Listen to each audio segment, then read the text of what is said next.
Well, good afternoon. It's great to see you, and welcome to a Star-Spangled Banner World Cup edition of the Old Man's Workbench.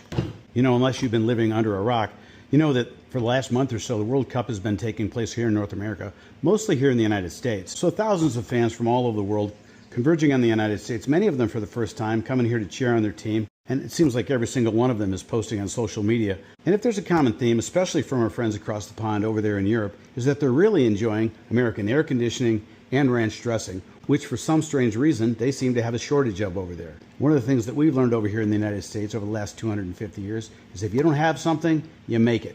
So we're going to do that today. We're going to show you how to make air conditioning for your very own and ranch dressing. It's not that hard. We're going to get right to it. As you probably guessed, this is going to be a variation on the old, ice in the cooler with a fan blowing down on the ice and cool air coming out the top through some kind of vent. Ours is going to be a little bit of a variation on that theme. It's going to have a little bit of a turbocharger added to it to really cool things down. We'll get to that in a second. So we've got three different coolers here. This is an old cooler that I picked up off the curb a while back. I've basically just been using it as a container. This is a 5-gallon bucket you can pick up at pretty much any big box store or Harbor Freight gives them away. And then this is just a styrofoam container that I picked up at Walmart for I think $4. So any one of these will work, or any other kind of container that you've got. I think we're going to go with this one since it's kind of beat up, and the rest of these I can probably use for something else. So the first thing we're going to do is cut a hole in the top for our fan and one for our exit vent. So let's get going with that. This isn't going to be an exact science. We're just going to cut a hole that's approximately the size of this and a hole that's approximately the size of that. And, we've got duct tape for what doesn't fit. Well, let's see how we did in terms of our fit here. And it looks like it did okay. All right, the next thing we want to do is cut a hole for our outlet. So we're just going to trace this.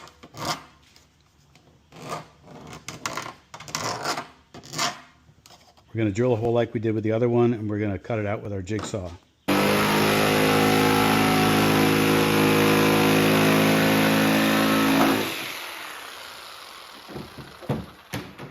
All right, let's see how we did. That's not a bad fit. And again, a little bit of duct tape and we'll be all set. It doesn't get any more American than duct tape. All right, we've got this exit vent in place, and I made it loose enough that you can actually turn it if you want to. You can turn it different ways. Rather than duct tape this in, we're going to use another American institution, zip ties. I think the Wright brothers built their first airplane out of zip ties and duct tape. So if it worked for them, it can work for me. All right, we'll put this on here. No surprise, it fits just fine. And that's where most of these coolers stop. What most people end up doing, and there's 1,000 videos out there of this, is people fill this up with ice. They put this on. They plug this in. The fan blows warm air down here. It gets cooled by the ice, and it comes out the top. And it does work. The problem is that it is not very efficient. In other words, what you're doing here is introducing warm air directly onto the ice, and it tends to melt the ice fairly quickly. And it doesn't cool the air down as much as I think it could if we made a couple of improvements. So that's what we're going to do next. So rather than just have the fan blow directly onto the ice, if we can separate the ice from this front part by putting another layer in here and separating that, then the ice is going to last a lot longer. It's going to stay a lot colder. The problem then is, well, what's this blow on? It's not blowing on any cold ice. These things aren't just ice. It's going to be ice and water. And if we can introduce some sort of pump that takes some of the cold water and runs it up through here, and the fan then blows that colder air out here, I think that's going to be a lot more efficient. And we're going to do one better. This is a cooling radiator for transmission fluid, but we can use it here. And what we're going to do is we're going to mount it right here. So here's the fan. It's going to go up here. It's going to blow right on this. And we're going to have some tubes. Those tubes are going to be attached like that. And then they're going to go down. Those tubes are going to go down to the bottom down here, where they're going to be attached to this. This is just a regular pond pump. It's going to be down here in the bottom, and it's going to pump water up into this. And then we're going to have another tube here attached to this that goes back down here and puts the water back down. So it just continues to circulate. And when it gets up here, it's going to be nice and ice cold. The fan's going to blow across that cold air, and it'll come right back out this hole here. So that's the idea, at least in theory. So let me start building that and see if that works. All right, so this is what we've got. We've got this top piece here, and then underneath this is where the ice is going to go. So again, what we do is we're going to fill this up. We're going to do that in a minute. All right, well, off camera, I went ahead and put all those pieces in there. On the outside, it looks just like it did before. We've got the fan installed. We've got the exhaust vent in place. But if we open it up, we can see that, but this is what it looks like. This piece of styrofoam here is what separates the top part from the bottom part. And the top part here, again, is this little radiator. We're going to pump water through it. So there's a pump underneath, and I'll show you that in a second. Water comes up here. It'll go through here. The fan is going to blow air through it. This is going to be super cooled water, and it's going to create cool air, and it's going to come back out the vent. Then that water is going to return back into the base there and be pumped back through the process. So let me pull that out. Okay, I've got this propped open here, and I've got the pump going, coming up through here, coming in here, going up through this piece here, and then running through here and coming back this pipe here. Now, one last thing before we put the ice in is we're going to put some salt in. I've already put a bunch in, but just regular table salt. You can use rock salt, you can use Epsom salts, whatever. But when you put salt in water, it has a much lower freezing temperature, so it's going to allow this water to cool down.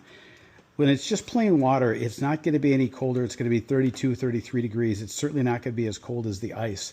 We want it to be as cold as possible so that it doesn't melt the ice, or it takes longer to melt the ice, I should say. I mean, eventually the ice will melt, but you know, if you put some salt in there, just a little tip, it should make the ice last a little bit longer. All right, let's put that ice in.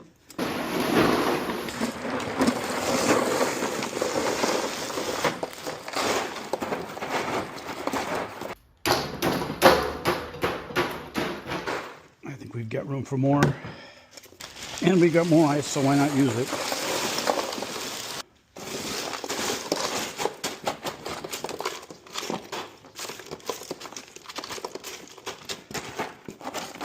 Okay, I think that's about as full as we can get it. Put this on. All right, we've got the fan on, and it's doing just what we thought it would do. It's coming out here fine, and that seems like it's a lot cooler. Let's take a look at the temperature here. It looks like it's about 87 degrees in here right now. Let's put this in front of the vent, see if it does anything to that. We'll just kind of throw it in there and see what the temperature is for that coming out. Okay, so it has been about 20 minutes, and it was, this thermometer measured over on the wall over there, 87 degrees. It is about 61, 62 degrees. So for my European friends, it had gone from about 30 degrees Celsius down to about 15 degrees Celsius in about 20 minutes. Not in the room, but in terms of the air going in. We had air that was 30 degrees Celsius going in, and then after about 20 minutes of circulating through that cold ice, was coming out at about 15 degrees Celsius, which I think is pretty good. Now, it's going to take a while to cool the room down, and I don't know that this is really going to cool a big room down, but a small room or just sitting in front of it and enjoying that cool air coming out could be a lot more enjoyable than sitting in a hot room. So we're going to call that a win. And now we're going to move on to the next thing a lot of Europeans over here for the World Cup seem to be enjoying. We're going to make our own ranch dressing that we can then enjoy right here in front of our very own air conditioner. The good news is that you can make it yourself with some basic ingredients that we've got right here that you could probably pick up at pretty much any store. We're going to show you how to do that right now. All right, so what do we have here? We've got some sour cream, we've got some mayonnaise, we've got some dill weed, we've got some onion powder, we've got a lemon, and we've got some milk. In this case, buttermilk, but you can use whole milk if you want. All right, watch closely because this is going to go quick. We take equal amounts of the mayo. Roughly, I'm not measuring this out, I'm just taking a container of mayo and an equal container of the sour cream, roughly. And then I'm adding an equal amount of the buttermilk, and I'm just going to use this container here because I don't have a measuring cup right now. So we're just pouring it in here, going to add that in there like that. We're going to mix it all up.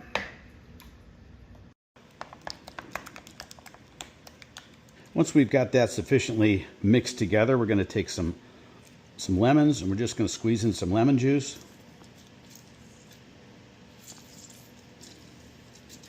We're just going to mix that in as well. Then we're going to add a hefty amount of dillweed. You know, put in as much as you want. That seems about right. Maybe a little bit more. That seems about right. Now, maybe a little bit more.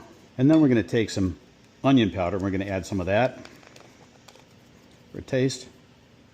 That's probably plenty. Again, I can add more. I can add less. Some people add garlic powder, garlic, salt, pepper. You can season it to whatever you want because you're making it. So that's it. That's how you make ranch dressing. You just take this concoction and put it in your favorite container, throw it in the fridge, and you've got ranch dressing for days. Oh, there you are. Hey, how about this, huh? We got some chicken wings, we got some carrots, we got some celery, some nice homemade ranch dressing in front of our nice homemade air conditioner. Doesn't get any more red, white, and blue than that, huh? Listen, if you guys enjoyed this video, give us a thumbs up, leave us a comment, take a second to subscribe. That would really help the channel. Thank you, and we will see you in the next one. I'm going to get back to this.